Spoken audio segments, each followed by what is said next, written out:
The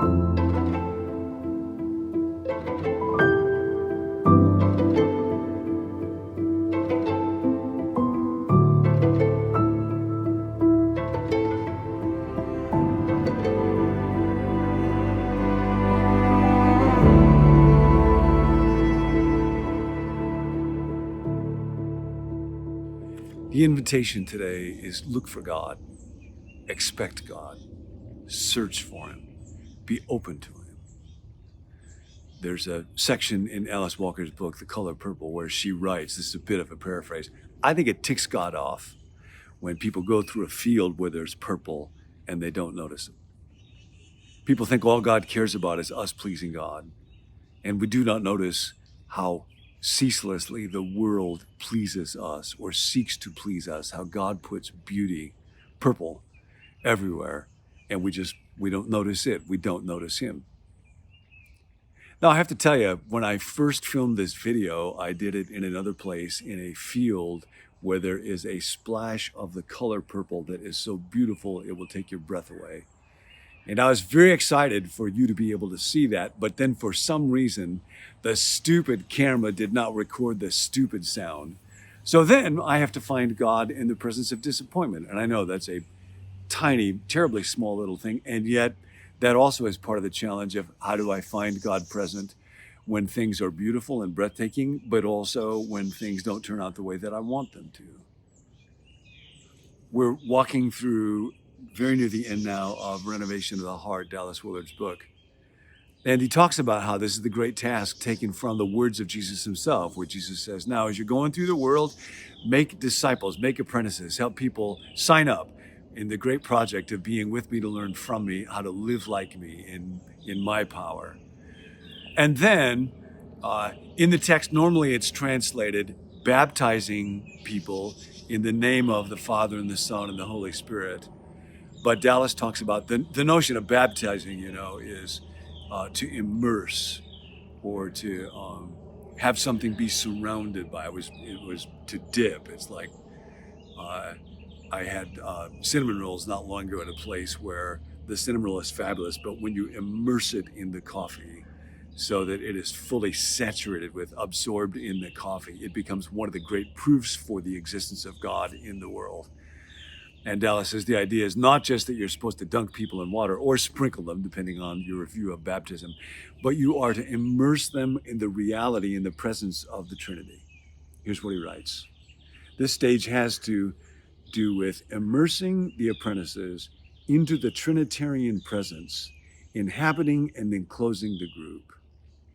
Once we have a group of apprentices to Jesus, this is the single major component of a local congregation's prospering in spiritual formation. The teaching God, Father, Son, and Holy Spirit in their midst. It is not a human work.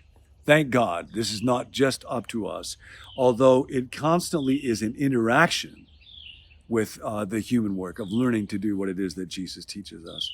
The presence of God in the midst is the only sure mark of the true ecclesia, of the true congregation of people who are following Jesus.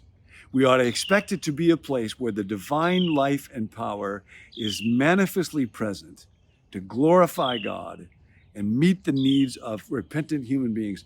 This would imply an atmosphere of honesty, openness, indiscriminate acceptance of all, supernatural caring, with utter admiration for and confidence in Jesus.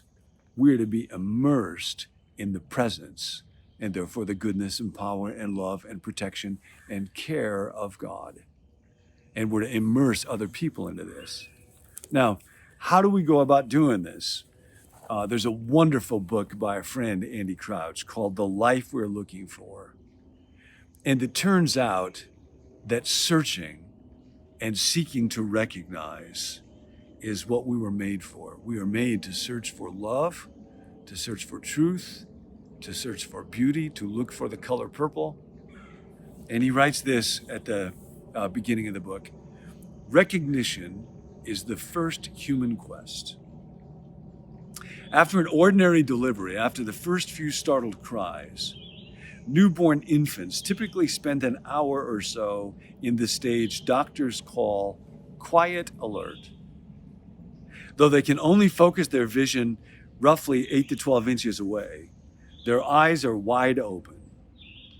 They are searching with an instinct far deeper than intention. They're looking with their whole heart.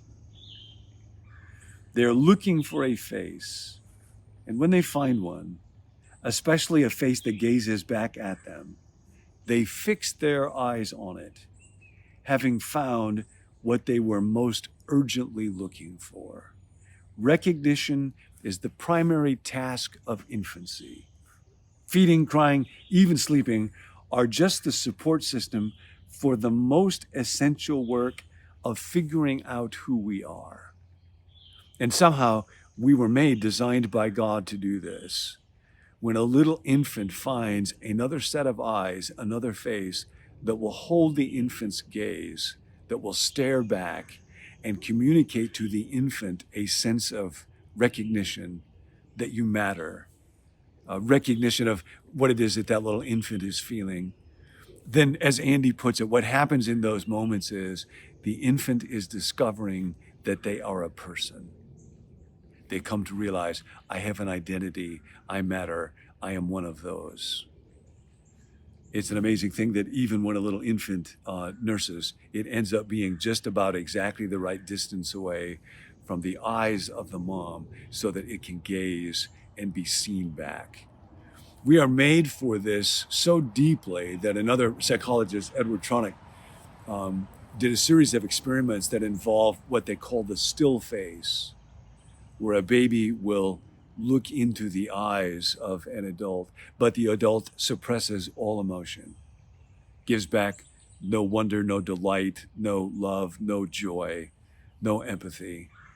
And when that happens, a tiny little baby will begin to show signs of distress and eventually just kind of collapse in despair because the baby is made to see in the face of another person the recognition, the love that says to the baby, I myself am a person.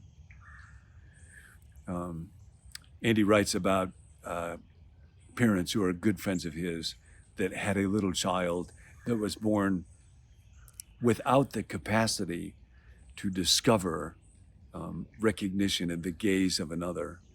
And so for the first 6 years of this child's life, they were not verbal.